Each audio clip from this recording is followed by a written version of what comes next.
los años 1980 y 1982 y tenía entre sus funciones otorgar autorizaciones para aeródromos, hangares, matrículas de aeronaves, licencias para personal aeronáutico.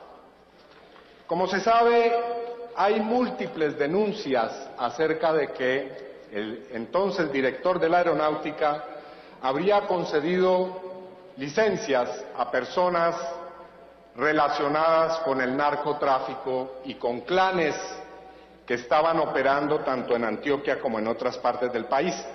Bueno, nosotros nos tomamos el trabajo en mi unidad legislativa, que ha hecho un trabajo extraordinario, de verificar algunos de esos casos. Repito, en la página web que señalé al comienzo está la información respectiva, pero voy a presentar aquí algunos casos. A pesar de que, lástima que no esté aquí el director de la aeronáutica, con ocasión del cuestionario que dirigimos, se nos dio la siguiente respuesta, que está también en pantalla. Con ocasión de la preparación de la respuesta al doctor Iván Cepeda, con radicado número tal, sobre la relación de las licencias expedidas por la Autoridad Aeronáutica a partir del año 80 hasta el 82, se evidenció que en los libros en donde se encuentra consignada la información faltan hojas y adicionalmente no se encontró libro de registros para varios tipos de licencia. Es decir, hay una sustracción de la información que hemos requerido. Sin embargo, encontramos algunos hechos que son del mayor interés. El primero de ellos es que el entonces director de la aeronáutica le concedió una licencia a su padre, al señor Alberto Uribe Sierra. Le concedió una licencia para el helicóptero que tiene la matrícula HK2704, que pertenecía a una compañía de la cual era integrante el señor Uribe Sierra, Aerofotos Amortegui Limitada. Pues bien, ese helicóptero apareció luego, y allí está el documento que sustenta, en la ciudadela del narcotráfico Tranquilandia. El senador Uribe ha dicho que ellos, la familia Uribe, después de la muerte de su padre, hicieron una dación a la compañía. Sin embargo, aquí tenemos el documento que muestra la fecha en que fue ese traspaso. Se produjo, según lo dicho o lo autenticado en el documento, 2 meses después de haberse producido este allanamiento y esta incautación. Por su parte, el entonces ministro de Justicia, el doctor Lara Bonilla, le señaló a su hermana Cecilia Lara Bonilla, a raíz de el allanamiento a Tranquilandia, lo siguiente: lo ocurrido en Tranquilandia es muy grave y compromete a gente muy importante de la política del país. El helicóptero que había cogido en Tranquilandia era del padre de Álvaro Uribe Vélez. Igualmente transmitió su inquietud al coronel de la policía Jaime Ramírez, también asesinado por el narcotráfico.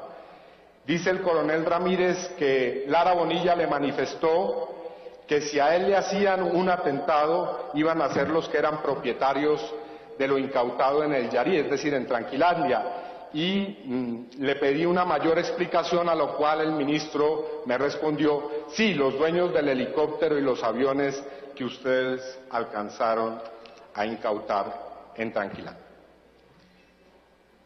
Además de esta licencia, encontramos una expedida al hermano de la señora Dolly Cifuentes Villa. Como se sabe, el clan de los Cifuentes Villa es uno de los clanes narcotraficantes más importantes que ha tenido lugar en Antioquia, al punto que logró desarrollar una red narcotraficante con el cartel de Sinaloa. Pues bien, el entonces director de la aeronáutica le concedió la licencia 6506 al señor Héctor Cifuentes Villa, quien ha sido también señalado como parte de esta red de narcotraficantes. Ya de presidente o de expresidente, cuando estalló el escándalo a raíz de la extradición de la señora Dolly Cifuentes a Estados Unidos, Álvaro Uribe dijo que la relación, porque Dolly Cifuentes tenía una relación de pareja con el hermano de Álvaro Uribe, Jaime Alberto, dijo que esa relación era una relación sentimental que le era totalmente ajena y que hacía parte de una historia que realmente no tenía relevancia, a pesar de que Dolly y Jaime Alberto Uribe tuvieron 2 hijos, incluso que tuvieron a uno de ellos en el momento en que se estaba otorgando esta licencia a la cual he hecho relación, o sea que no se trataba de ninguna manera de algo ajeno, como dice el expresidente Uribe, sino por el contrario, de una relación familiar y de una relación en la cual se comenzaron a establecer también nexos comerciales. Yo pido que se muestre a continuación un documento que atestigua que Jaime Alberto Uribe hizo parte de la ganadería La Zorguita, una empresa perteneciente a los Cifuentes Villa, que está en la lista Clinton y que contó con la participación de Jaime Alberto Uribe Vélez y también de Jorge Milton Cifuentes Villa y de Dolly Cifuentes Villa.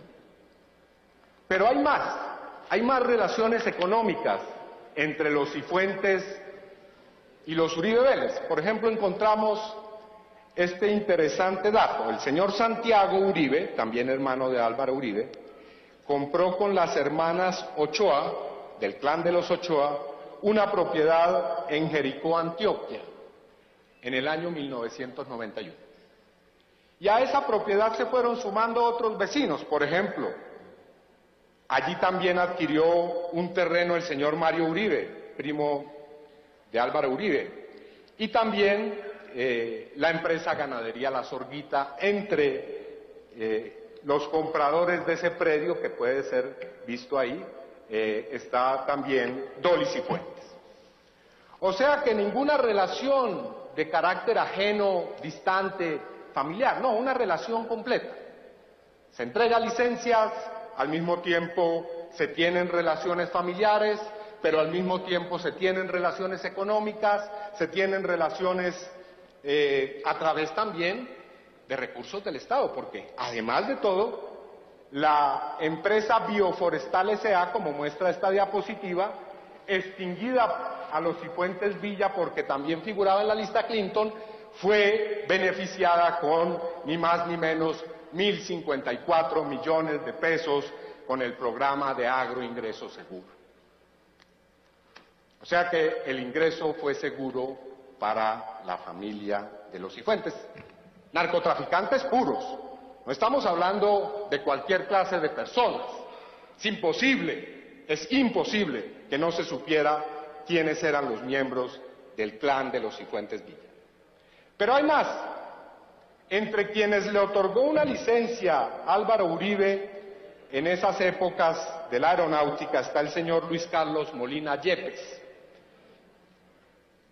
El 27 de junio de 1980, el entonces director de la aeronáutica concedió licencia de operaciones a una aeronave. Allí figura la matrícula HK-2487, aeronave que fue vendida a Luis Carlos Molina Yepes en el año 1981 y que la Dirección Nacional de Fiscalías le aplicó extinción de dominio el 16 de marzo de 2006.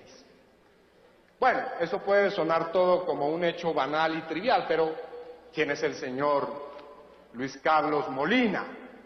Bueno, Luis Carlos Molina es el banquero de Pablo Escobar. Es del círculo, del núcleo central del cartel de Medellín. Pero además de eso, como si fuera poco, y está hoy en las páginas del Espectador, el señor Luis Carlos Molina compartió junta directiva con la empresa Confirmesa en el año 83 con Álvaro Uribe Vélez. Aquí está la Cámara de Comercio a disposición de ustedes. En ese año, en el año 83, Álvaro Uribe participó en la misma junta directiva de una empresa que probablemente era fachada del cartel de Medellín. Y participó, ni más ni menos, que con la persona que fue condenada por el asesinato del director del diario El Espectador, Guillermo Cano. Es decir, estamos ante una relación comercial entre Álvaro Uribe y el cartel de Medellín, ni más ni menos. Señor senador, permítame, presidente, voy a seguir una adelante. declaración pública de haber faltado al orden de acuerdo a la disposición de la Comisión de Ética. Continúe con el uso de la palabra. De esa misma empresa hacía parte el señor Carlos Alberto Gaviria Vélez, hermano del senador José Obdulio Gaviria. Vamos a ver quién tiene que ocultar aquí, doctor José Obdulio, porque el señor Carlos Alberto Gaviria tenía tratos con la gente que asesinó al director del Espectador, a Guillermo Cano, por decir la verdad, por atreverse a decir cosas como las que estoy diciendo yo aquí. Ese fue el destino que corrió Guillermo Cano. Y por último, de las que quiero mostrar, porque hay muchas otras que ustedes pueden encontrar de estas licencias en la presentación que estoy haciendo, está la licencia al piloto favorito de Pablo Escobar, al señor Álvaro Suárez Granados. En la parte de abajo de la siguiente diapositiva, por favor. Dicen que esa diapositiva ha tenido problemas. Bueno, está ubicada la licencia. El señor Suárez Granados fue el piloto de Escobar, tenía el alias de Coco porque llevaba mucha cocaína a México, pero después pasó a ser piloto de los Rodríguez Orejuela y continuó su exitosa carrera narcotraficante en el Cartel del Norte del Valle, hasta que fundó su propia empresa de narcotráfico, es decir, toda una figura del narcotráfico. Pasemos rápidamente a otra época, la de la alcaldía de Medellín. Bueno, aquí de manera muy rápida lo voy a decir, ha sido reconocido que la salida del muy fugaz alcalde de Medellín en ese momento, Álvaro Uribe, puesto que estuvo en la alcaldía de Medellín entre agosto y diciembre de 1982, se produjo a raíz de la preocupación que manifestó el entonces presidente de la República, Belisario Betancur, con las siguientes palabras al entonces gobernador de Antioquia, Álvaro Villegas Moreno, en un libro que ha sido reseñado por María Jimena Duzán, que es autobiográfico. El entonces gobernador dice que el presidente de ese entonces, Belisario Betancur, lo llamó y le hizo en un tono airado la siguiente pregunta: ¿cómo es posible que tengamos en la alcaldía de Medellín a una persona de quien me han dicho tiene nexos con los narcotraficantes? Esos nexos no han sido negados, por lo menos algunos de esos nexos, por el propio Álvaro Uribe. En un reportaje que dio al Meridiano de Córdoba, caracterizó de la siguiente forma su relación con el clan de los Ochoa Vélez.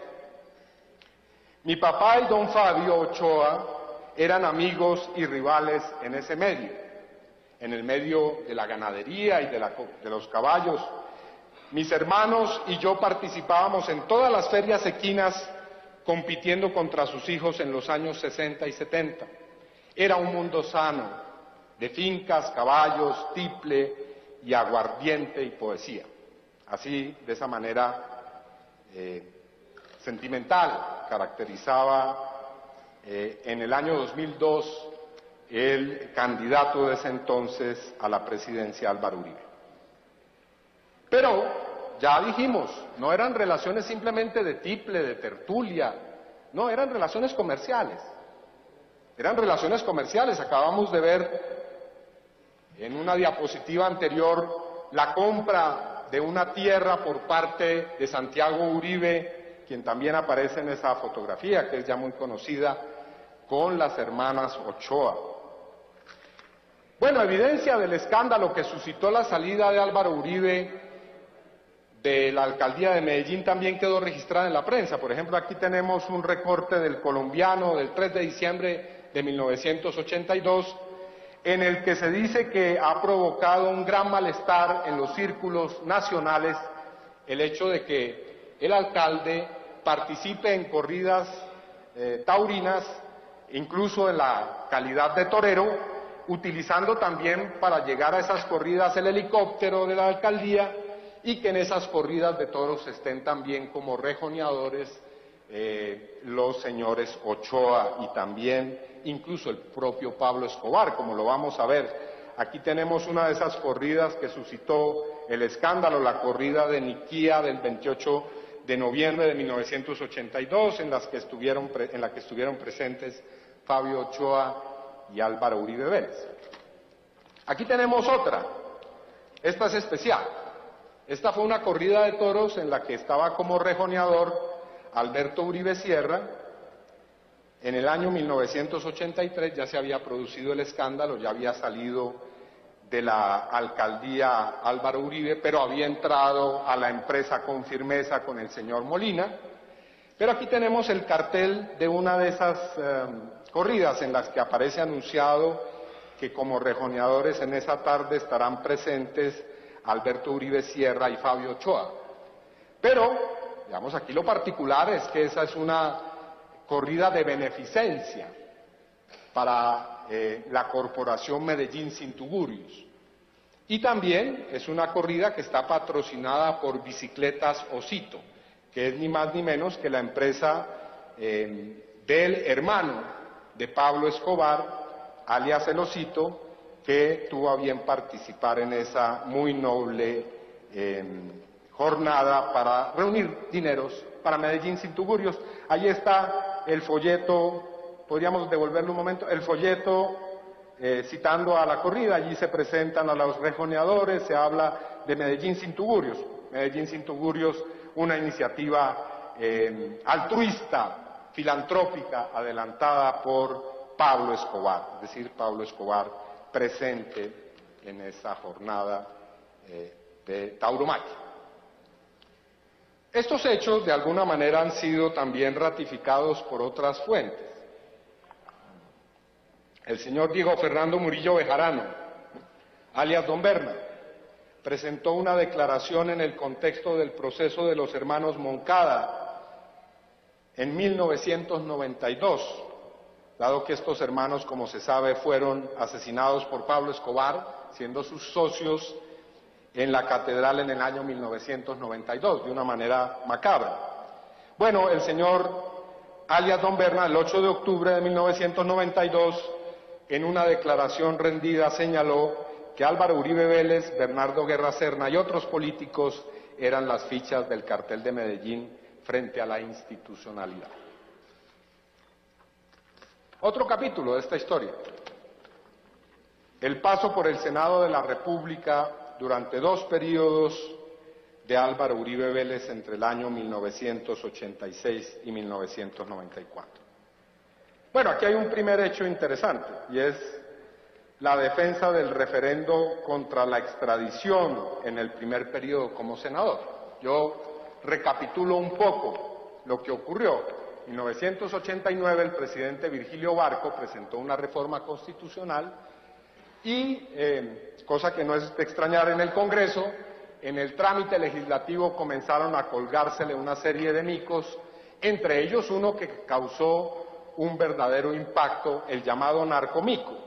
En la Comisión Primera de la Cámara de Representantes, cuando estaba terminando el trámite en Cámara, el entonces congresista Mario Uribe, junto a otros congresistas, decidieron colgarle a esta iniciativa un artículo en el cual se llamaba a un referendo para que se votara si se quería o no que continuase la extradición en Colombia. Yo recuerdo que en esa época estaba en el punto más alto la violencia del cartel de Medellín, que habían sido asesinados distintos políticos y personas prominentes y que se habían producido toda suerte de atentados narcoterroristas.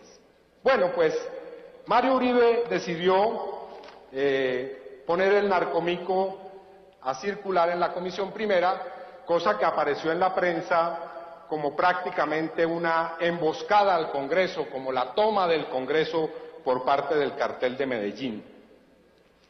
Bueno, en ese momento Mario Uribe dijo: no puede señalársenos de impertinentes cuando hemos pedido que sea el pueblo quien nos indique el sendero a seguir en esta guerra insoportable que amenaza la ruina en el edificio social. Bueno, eso fue un escándalo de proporciones mayúsculas. Aquí en este Congreso hay personas que estuvieron en esa época, entre ellos el doctor Horacio Serpa, era congresista en ese momento, si no me equivoco. Y esa idea generó tal reacción por parte de la opinión pública, del gobierno, que hubo una gran discusión y una gran reacción. Bueno, pues en ese momento en el que está en su punto más álgido la discusión, interviene el senador Álvaro Uribe y llama a los congresistas en el Senado a buscar una solución imaginativa para que no se hunda el narcomico. ¿Y cuál es la solución imaginativa que propone el senador? Bueno, ni más ni menos que hacer coincidir la fecha, que no coincida la fecha, cambiar la fecha del referendo para que no coincida con las elecciones parlamentarias y que entonces eso no vaya a generar una situación de mayor tensión. Pero en últimas, digamos, la propuesta de Álvaro Uribe era lanzar un salvavidas a la idea de derogar la extradición. Bueno, se podrá decir después que el expresidente ahora Álvaro Uribe hizo una muy generosa y firme utilización de la extradición, eso es innegable. Pero en ese momento, cuando el cartel de Medellín estaba en el punto de presionar de la manera más radical a las instituciones, la posición de él fue asumir la de quienes querían que se acabara la extradición. Bueno, hay otros hechos que arrojan una sombra, un manto de duda sobre esa gestión parlamentaria.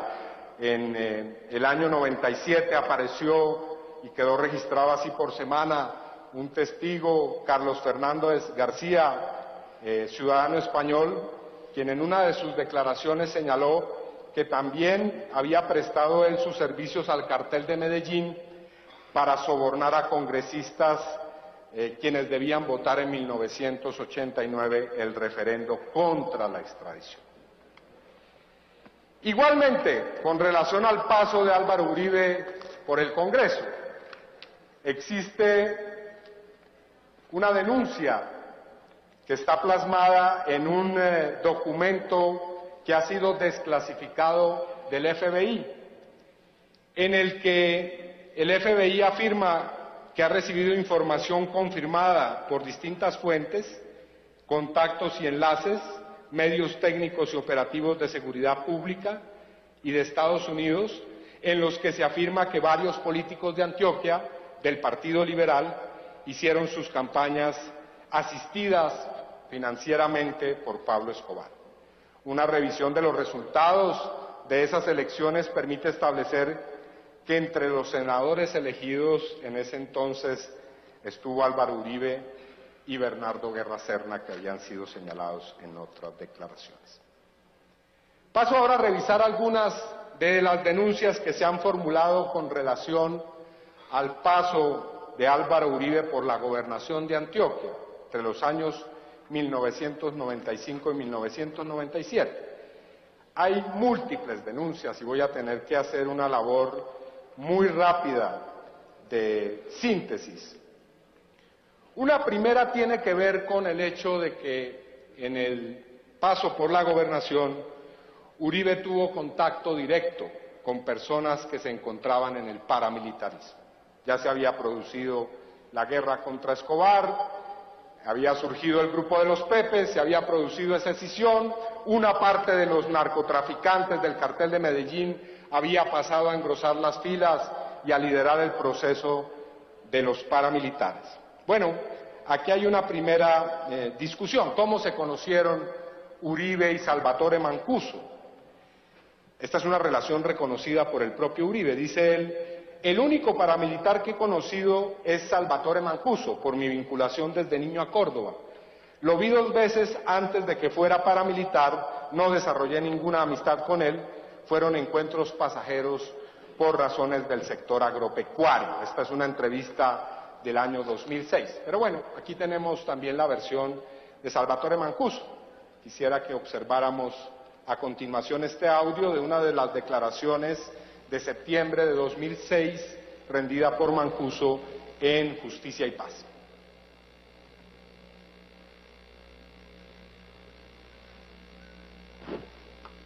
¿No hay sonido?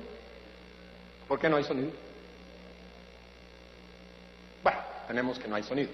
Bueno, voy a leer la declaración, dice así: sí, su señoría, me reuní con él. Él tenía unos primos, claro, la voz de Mancuso en esto le da mucho más. Pero bueno, él tenía unos primos que tenían una finca vecina a la finca de quien fue mi primera esposa, Marta de Reyes, de apellido Vélez.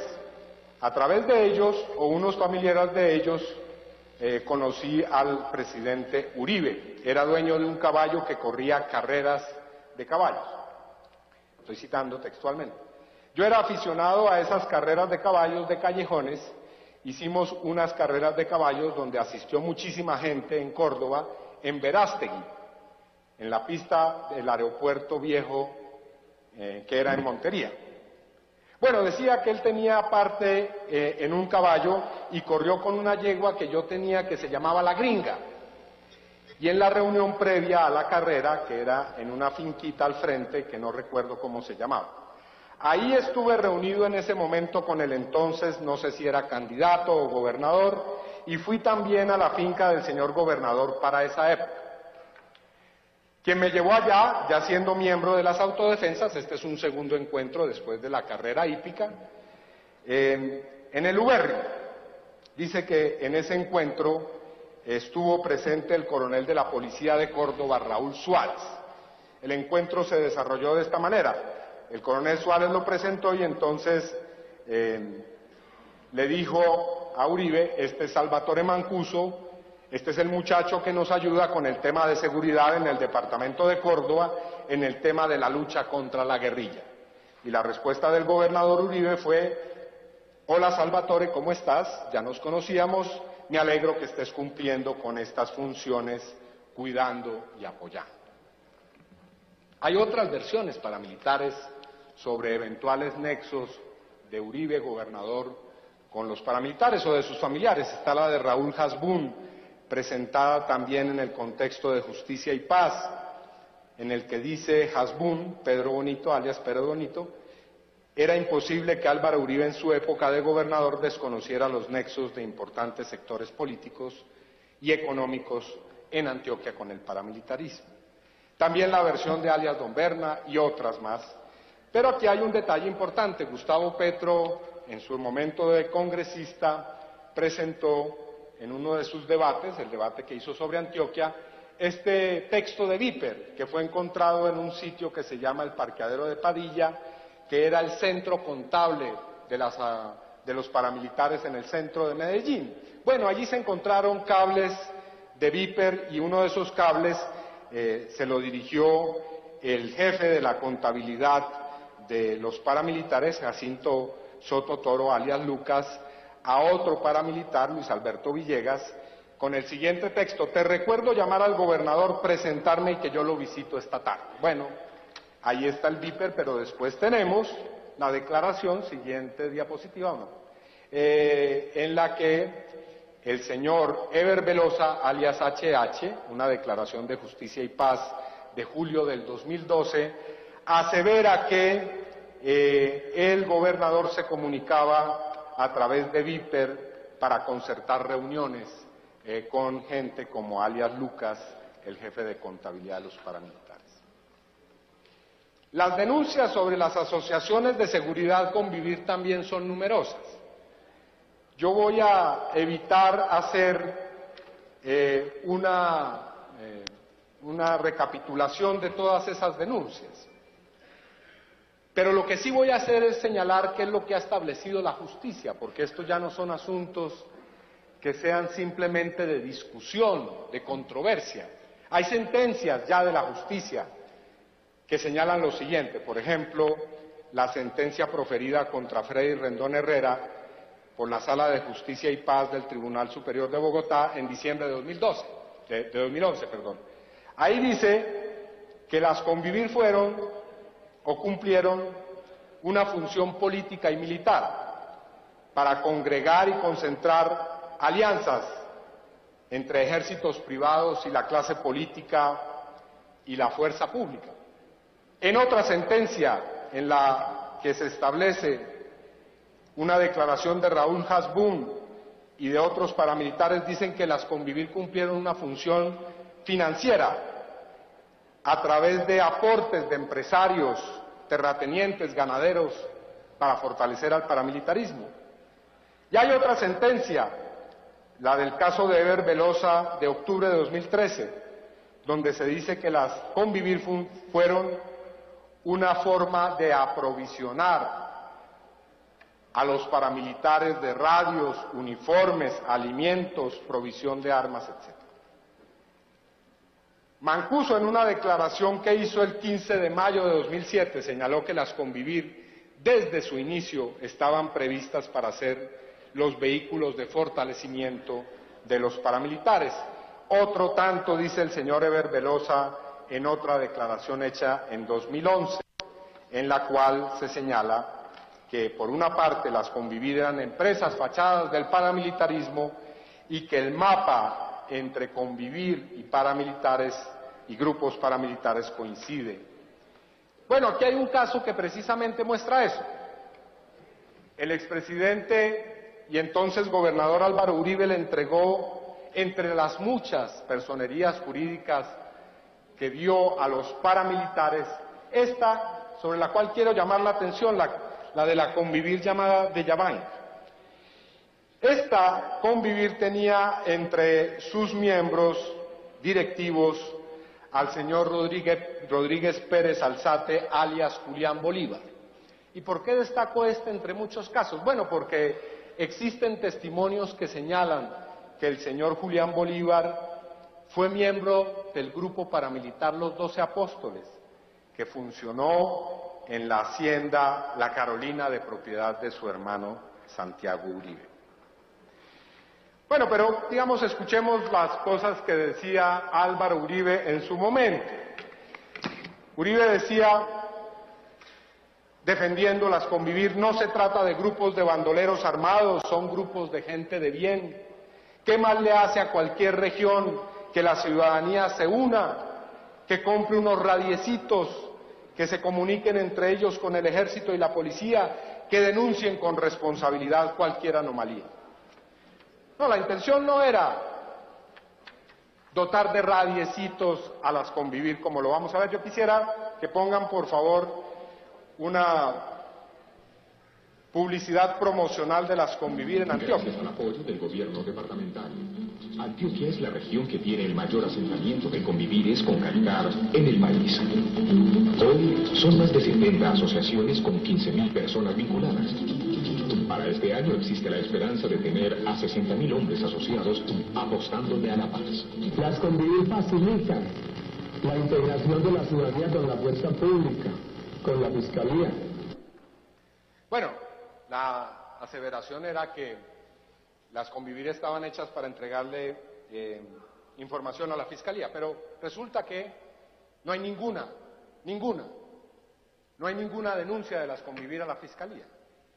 No se hicieron denuncias de la Convivir a la fiscalía. En cambio sí hay, por ejemplo, una declaración del jefe paramilitar, alias JL, en Justicia y Paz, diciendo que en una versión libre que el entonces gobernador de Antioquia, Álvaro Uribe, había solicitado a través de Carlos Castaño que se instruyera gente buena para las convivir a nivel nacional. Así se distribuyó la gente por todo el país, según este jefe paramilitar. Bueno, que la intención no era dotar de radios simplemente a las convivir, apareció en varios hechos. Uno de ellos, en una gran discusión que se suscitó entre la revista Alternativa, su directora María Teresa Herrán, y el propio gobernador Uribe. En esa discusión se evidenció que Alternativa decía que había llegado una muy importante o muy poderoso, mejor, arsenal para dotar a las convivir. 422 subametralladoras, 373 pistolas, 217 escopetas, en fin, toda una parafernalia de armas, y Uribe montó en cólera denunciando penalmente por calumnia a la directora de Alternativa. Pero realmente Uribe sí estaba interesado en armar a las convivir.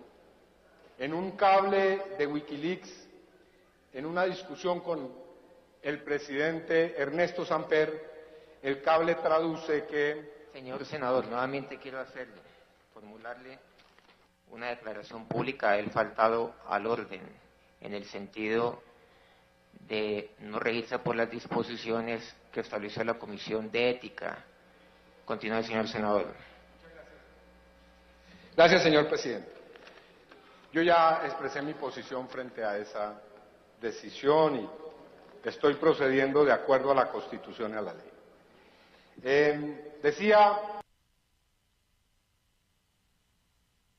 ahí está el cable de Wikileaks, donde se habla del enfrentamiento entre el gobernador de Antioquia y el presidente de ese entonces, Ernesto Samper, dado que en una reunión con los gobernadores, Uribe fue especialmente insistente en que las convivir debían tener armas de largo alcance.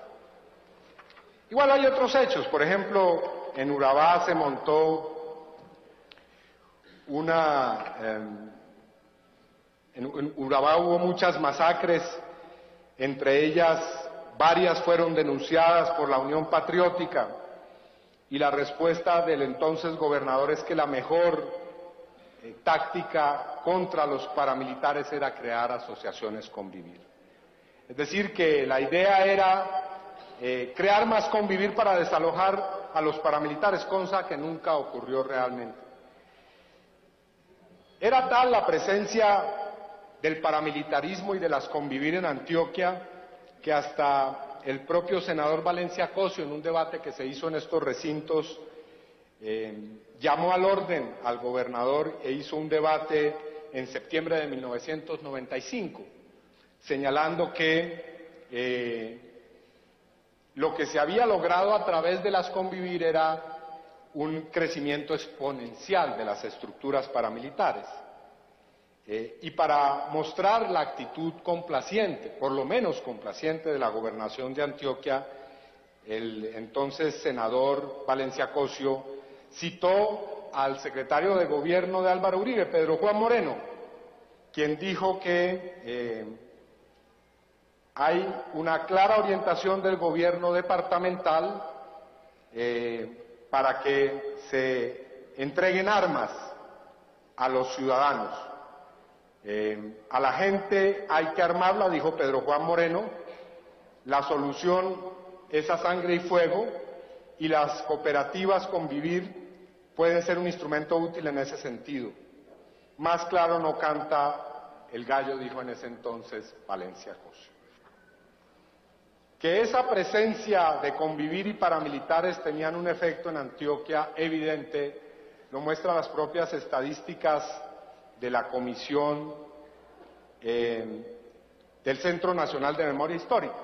Allí está el crecimiento de 371% de las masacres en Antioquia en los años de Álvaro Uribe como gobernador. Y las denuncias, repito, afloraban. Tenemos el video, ¿ese tiene sonido? ¿No? ¿Sí? La denuncia de Aida Bella ante la Comisión Interamericana de Derechos Humanos sobre la situación en Urabá durante los años en los que las convivires y los paramilitares hacían presencia en esa zona.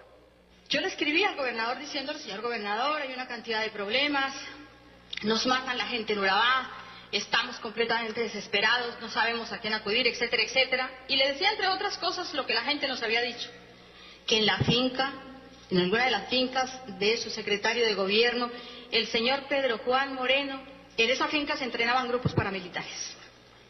Allí se entrenaban grupos paramilitares y creí que era necesario decirle al gobernador del departamento, señor gobernador, por favor, haga algo, esto no puede ser. Nosotros aspiramos a que en Urabá dejen de matar a nuestra gente. Eran muertes muy dolorosas y me impulsó a esto la visita de una mujer que llega un día a mi oficina en el consejo y me dice, Aida, vengo de Urabá. Se sienta y me dice, en la diagonal San Jorge, creo que es del municipio de Apartado, bajaron obreros de los buses que venían de trabajar. Han llamado a 2 compañeros y le quitaron la cabeza con un machete. Los colocaron en unas estacas en la diagonal San Jorge, pusieron su cabeza y hacían parar los otros buses de los obreros para decirles, si ustedes siguen en el sindicato les va a pasar esto. El gobernador de Antioquia sabía que llegaban los muchacabezas. Desde luego, esa época, los muchacabezas, que fue tan terrible, ahí usted tan recuerda lamentable. si el gobernador le respondió algo por estas denuncias. Sí, que me respondió. El señor gobernador, el presidente de la República, me responde, su carta de hoy es una irresponsable acusación que expone nuevas víctimas a los riesgos de la guerra. Permítame no igualarme en su irresponsabilidad. Atentamente, Álvaro Uribe Vélez, gobernador de Antioquia. No eran preguntas por lo que estaba pasando, por las denuncias, ni por la gravedad de la situación en Urabá, no, era una especie de advertencia a la presidenta de ese entonces de la Unión Patriótica. Otros hechos marcaron la gobernación de Antioquia, el paso de Álvaro Uribe por la gobernación de Antioquia de una manera muy fuerte, como por ejemplo la personalidad de Jesús María Valle, el defensor de derechos humanos que se atrevió a denunciar la masacre del Aro y de Ituango. El defensor de derechos humanos, José María Valle, dijo en una declaración ante la Fiscalía que existía un acuerdo tácito o una especie de comportamiento omisivo urdido entre el comandante de la 4ª Brigada del Ejército, el comandante de la Policía y Álvaro Uribe Vélez, con Pedro Juan Moreno y Carlos Castaño. Pocos días después de esa declaración fue asesinado el defensor de derechos humanos. Pocos días antes también Uribe lo catalogó de enemigo de las Fuerzas Armadas. Esos son hechos conocidos. Menos conocida es la declaración de alias Don Berna el 17 de agosto de 2011, en la que dice que él presenció cuando estuvo presente Pedro Juan Moreno en el campamento de Carlos Castaño, cuando Pedro Juan Moreno, en calidad de secretario de gobierno de Álvaro Uribe Vélez, le pidió a Carlos Castaño que ellos asesinaran a Jesús María Valle para evitar que él siguiera denunciando a políticos y militares. Declaración debidamente consignada en Justicia y Paz. Ahí está la declaración rápidamente.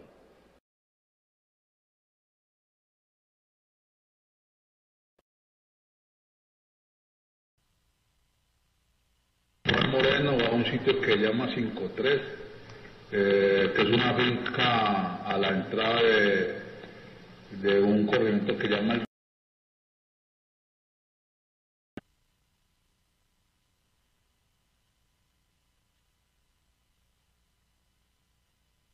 Le comenta a Carlos de que esta persona está haciendo una investigación en la cual va a afectar a militares y a algunos miembros del gobierno, y además es una persona que hace parte de la estructura de la FARC.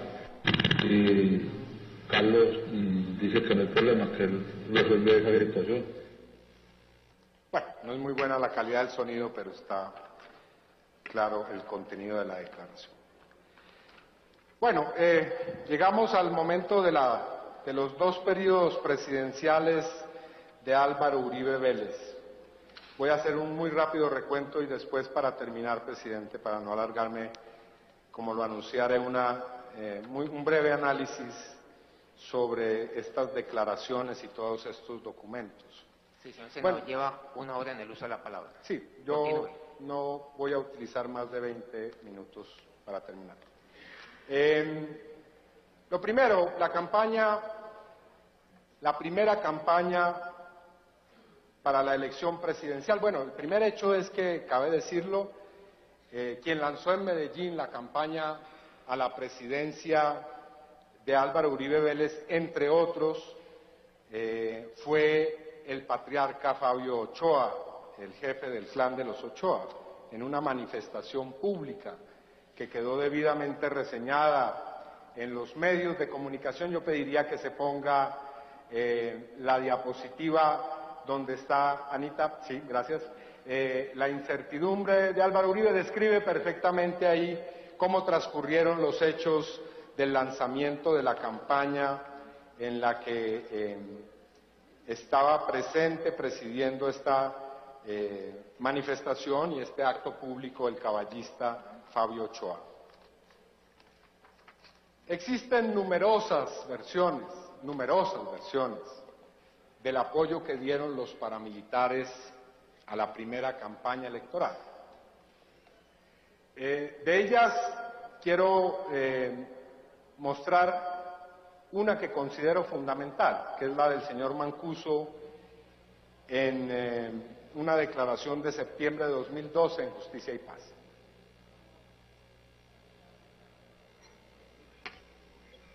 ¿Sin sonido o con sonido? Sin sonido. Bueno, yo no sé qué pasa aquí con la técnica, a veces funciona, a veces no funciona. Bueno, en esa declaración, señor Mancuso dice que fue a visitarlo el secretario de Gobierno de Álvaro Uribe Vélez, señor Pedro Juan Moreno, a expresarle la preocupación que tenía la campaña presidencial porque estaban ocurriendo muchas acciones con objetivo múltiple, entre comillas, es decir, muchas masacres, y a pedirle al señor Mancuso y a los paramilitares que por favor le bajaran a las masacres y que a cambio, en un trueque razonable, Uribe podía adelantar un proceso de paz con estos grupos. En esa misma declaración, Mancuso señala que en el año 2001, después de esa visita, se hizo una cumbre de las autodefensas en la que se tomó la decisión, la doble decisión, de, en primer lugar, bajar el número de acciones de carácter múltiple y, en segundo lugar, de respaldar en todos los frentes y bloques de esta organización criminal a Álvaro Uribe y sus candidatos. Bueno, aquí hay una muestra de que probablemente fue esa la petición que logró este resultado, que ha sido documentado por el Centro de Memoria Histórica. Entre el año 2001 y 2002 hubo una caída del 55% de las masacres en todo el territorio nacional y con particular énfasis en Antioquia. En otra versión, Mancuso señala que, como parte del desarrollo de la campaña, se produjo la iniciativa de una reunión en Tierra Alta, Córdoba, con Álvaro Uribe, pero que en último momento, después de que se consideró si se iba o no se iba, si se iba a hacer presencia o no se iba a hacer presencia en esa reunión, Álvaro Uribe decidió no ir y dijo que si se reunían Mancuso y él, eso frustraría su posibilidad de ser presidente. Aquí está la alegre comitiva que va a Tierra Alta. Ahí está el señor candidato con la señora Eleonora Pineda y el señor Miguel Alfonso de la Espriella,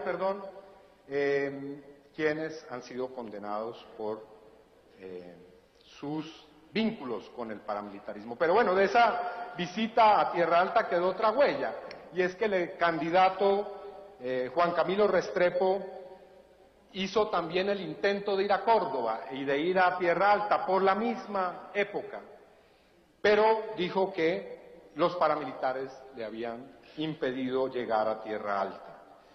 Después puso una denuncia ante las autoridades competentes y dijo que en la gira que he realizado por 20 departamentos he recibido información de que los grupos paramilitares están obstaculizando la acción política plural y solo permiten proselitismo electoral a los aspirantes impuestos por estas organizaciones ilegales de extrema derecha. Miguel Alfonso de la Espriella y Eleonora Pineda han también testificado diciendo que tuvieron reunión con Uribe, el candidato Uribe, en el Ubérrimo, hablando de cómo desarrollar este pacto de apoyo de los paramilitares y un eventual proceso de paz. Pero también hay otras declaraciones. El señor alias Don Berna, el señor alias El Alemán, dice que invirtieron 2.000 millones de pesos en la campaña. El señor Báez, la señora Nilce López. La señora Nilce López dijo que había puesto dineros en la campaña y lo reconoció el candidato Álvaro Uribe. Dijo que había una donación de la señora Nilce López. A mí me llama la atención que a veces en las entrevistas públicas, cuando se hace relación a este hecho, el hoy senador, que tiene una memoria sorprendente, suele decir, bueno, esa señora, y digamos, tal vez simular que olvida su nombre, pero no, él tiene una relación de larga data con la señora Nilce López. No son personas desconocidas. Pero bueno, más allá de cualquier situación con relación a testimonios, con relación a afirmaciones, a denuncias, aquí en este mismo Senado, la senadora Claudia López hizo hace unos días unas afirmaciones sobre las elecciones atípicas, cuando el Centro Democrático, la senadora Paloma Valencia, hizo un debate sobre la campaña electoral anterior. Y hablando del método que ha aplicado para medir los resultados electorales, señaló que en las elecciones de 2002 y en las elecciones de 2006, sin lugar a dudas, como nunca antes se había producido la victoria de un candidato en los municipios con influencia y presencia paramilitar. Bueno, aquí cabrían otros hechos. Ya aquí en esta plenaria destaqué una denuncia de Ernesto Báez sobre la manera en cómo Uribe le dio la orden, según él, de venir aquí al Congreso a hacer una intervención, las declaraciones de los paramilitares, que son múltiples también, sobre el hecho de que se habría presentado un complot entre paramilitares, DAS y la Presidencia de la República para coartar las investigaciones en materia de parapolítica, y particularmente la que tiene que ver o la que tuvo que ver con el senador Mario Uribe. Bueno, no son solo afirmaciones de los paramilitares. La señora Marta Leal y otros 6 o 7 miembros del DAS han reconocido esas alianzas, entre ellos el señor Fabio Duarte Traslaviña, Fernando Alonso Tavares, ya mencioné a la señora Leal, la señora Alba Luz Flores, que se ha hecho célebre con su alias de Matajari, el señor Jorge Alberto Lagos y otros. Y bueno, en ese sentido, por supuesto, es evidente la intención de que la señora María del Pilar Hurtado no vaya a llegar a los estrados judiciales colombianos. Por último, para cerrar esta sección, ojalá que haya sonido, espero, quisiera presentar unas últimas 2 declaraciones sobre La manera ya no en que se apoyó la candidatura o se intentó frustrar las investigaciones, sino sobre encuentros directos entre Álvaro Uribe y paramilitares y también de la manera en cómo fue utilizada la escolta presidencial. Después de esto, en 10 minutos redondeos. Doctor, yo acordándome de un hecho que pasó en el 2003 en Barbosa. Sí, señor. Que el señor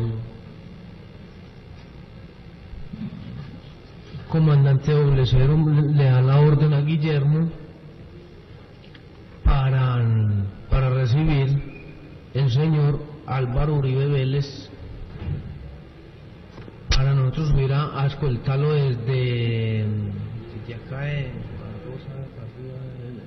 desde Latillo, para escoltarlo los urbanos de ahí de Barbosa hacia el municipio de Amalfi. El señor llegó allá, no recuerdo el día, pero fue fue a las 5 de la mañana que el señor Álvaro Uribe Vélez llegó ahí a Latillo,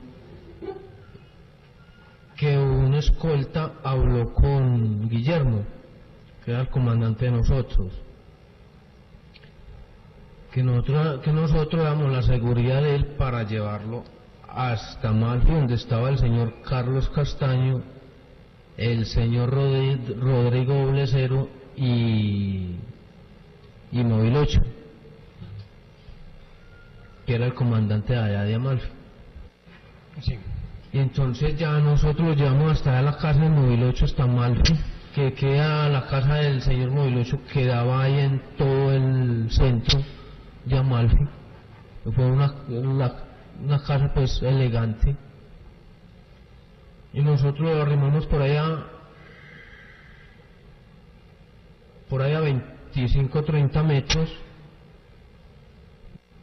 donde el señor Carlos Castaño, Rodrigo Oblesero, Móvil 8 estaban ahí en la calle esperando al señor Álvaro Uribe.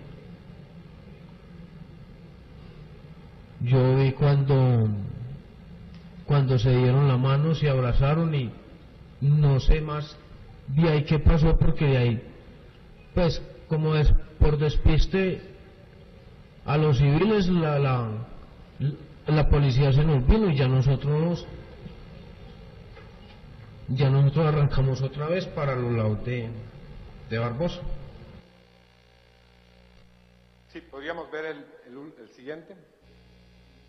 Esta es otra declaración similar a cómo se usa un hermano de el servicio de escoltas del presidente, eventualmente.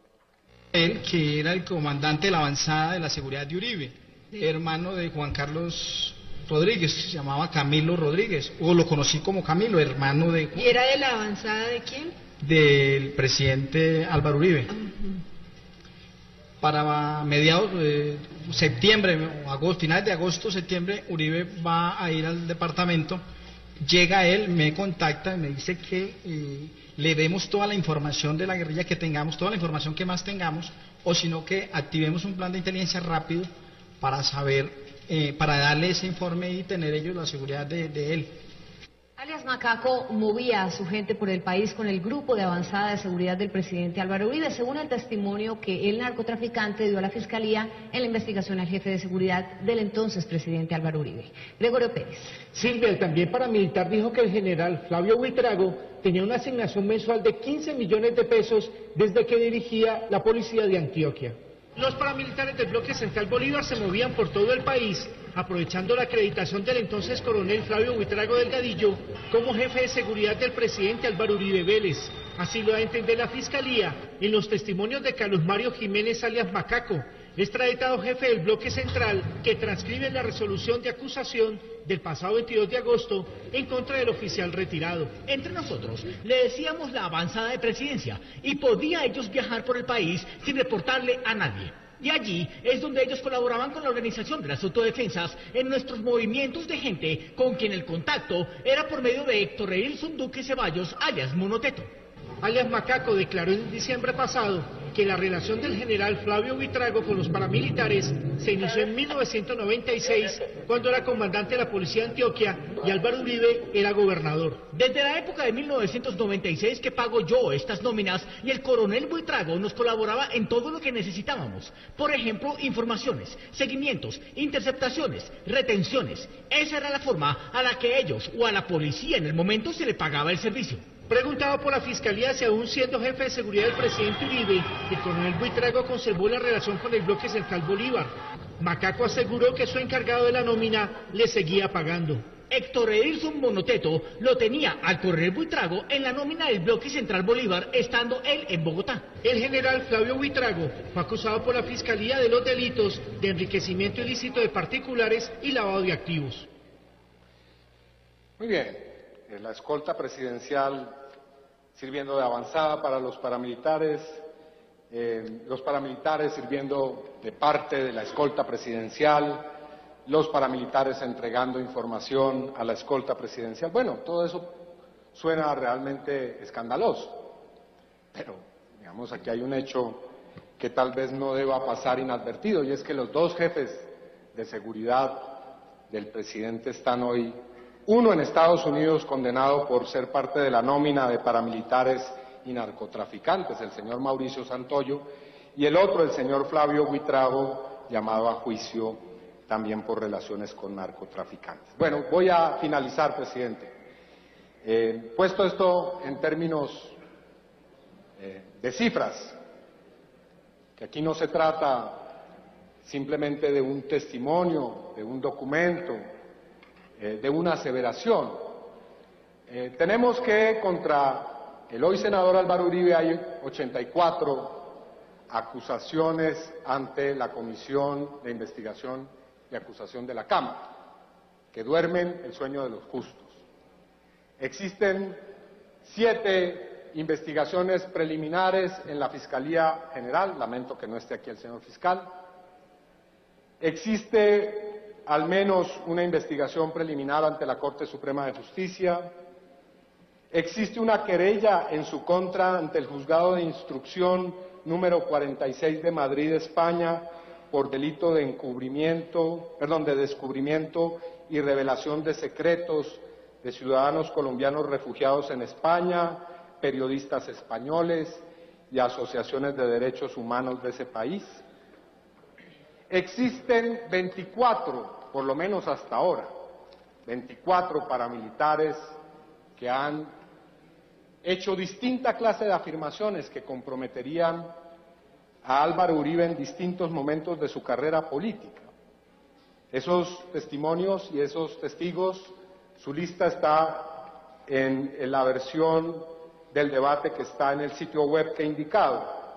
Ahora, con relación a esos testigos, el senador Uribe ha dicho que han urdido una venganza criminal y que todos son comprados o que muchos de ellos han sido comprados, pero llama la atención algunos rasgos de esos testigos y testimonios. El primero es que algunos de esos testimonios son de periodos anteriores a aquel en que el expresidente supuestamente tomó acciones que hubieran provocado su venganza. Hay testimonios que datan de épocas anteriores a cuando él fue presidente. En segundo lugar, hay testimonios y testigos que tenían la condición de aliados políticos, empleados o socios en su momento de Álvaro Uribe. En tercer lugar, hay varios de esos testigos que en diversas instancias han sido atendidos y escuchados por la justicia, y hay testimonios de esos paramilitares que han servido para proferir condenas y sentencias. Pero también hay testigos que no son paramilitares ni narcotraficantes, y también hay hechos que ha reconocido el propio senador Uribe. Bueno, al menos hay 8 sentencias judiciales en las cuales hay elementos que podrían de una u otra forma comprometer la responsabilidad de Álvaro Uribe. Y también hay 2 sentencias de la Corte Interamericana de Derechos Humanos en los que se hace referencia a distintos hechos que tienen que ver con su actuación pública. En esas sentencias está judicialmente probado que la gobernación de Antioquia en el periodo de Uribe no atendió las denuncias por paramilitarismo que formulaban ciudadanos, que tuvo una actitud omisiva y descalificadora con relación a esas denuncias. Está probado que las Convivir fueron entidades institucionales al servicio del desarrollo del paramilitarismo. Está probado que las elecciones de 2002 fueron apoyadas y financiadas por el paramilitarismo. Bueno, aquí basta citar 60 condenas a congresistas y muchas otras alcaldes o gobernadores. Y también está probado que el DAS se convirtió en una empresa criminal que, entre otras tareas, cumplió la función de hacer un complot contra los magistrados de la Corte Suprema de Justicia. Álvaro Uribe ha tomado toda clase de decisiones que han favorecido de una manera u otra a personas vinculadas al paramilitarismo y al narcotráfico. Ha entregado, como vimos, licencias de hangares, de aviones y de pistas a personas vinculadas al narcotráfico. Ha legalizado empresas de seguridad Convivir integradas o dirigidas por paramilitares. Ha abogado por un referendo que buscaba eliminar la extradición en el momento en el cual el cartel de Medellín y las organizaciones del narcotráfico presionaban para que precisamente se eliminara y se aboliera la extradición. Ha nombrado en cargos públicos a personas que han sido denunciadas por ese tipo de vínculos criminales y ha defendido, promovido, condecorado a funcionarios públicos que estaban acusados y que después han sido condenados y que después de haber sido condenados incluso siguen siendo de alguna manera justificados. Ha promovido activamente que funcionarios que están siendo requeridos por la justicia colombiana emprendan el camino de la fuga y de la evasión de la justicia. En fin. Álvaro Uribe, además de eso, ha hecho negocios familiares o personales con al menos 11 personas condenadas o acusadas de ser paramilitares y narcotraficantes. Ahí está una lista que ustedes pueden encontrar con detalle en la versión escrita. Señor senador, nuevamente ya terminó, presidente. Le hago una declaración pública de haber faltado al orden con respecto a lo dispuesto por la Comisión de Ética. Señor senador, ya está cerca a la 1:30 de su intervención. Por favor, concluya. Mis últimos 5 minutos, presidente. Menos. Bueno, además de eso, se han producido montajes para obstruir las investigaciones, el caso Tasmania, el caso de la denuncia contra el coordinador de investigadores de la Corte Suprema, Iván Velázquez, que la justicia hoy ya de alguna u otra manera resarcido, por lo menos muy parcialmente, en fin. De todos estos hechos, lo que se puede evidenciar es que la justicia colombiana necesita determinar al menos 3 cosas. La primera es si en el entorno de Álvaro Uribe Vélez ha funcionado activamente un aparato criminal que ha ido mutando en el tiempo y que es responsable de toda clase de crímenes de lesa humanidad. También es necesario demostrar e investigar si esos crímenes han sido cometidos bajo patrones y estrategias de carácter criminal. Y por último, si la forma que tiene esa criminalidad es la de una cadena incesante de hechos en los que se ha producido unos crímenes y luego otros para tapar y encubrir las responsabilidades en los primeros hechos delictivos. Un datico que se me olvida, hay 15 funcionarios estatales que también han testimoniado en contra, o exfuncionarios estatales que han testimoniado en contra de Álvaro Uribe. Bueno, presidente, mi conclusión es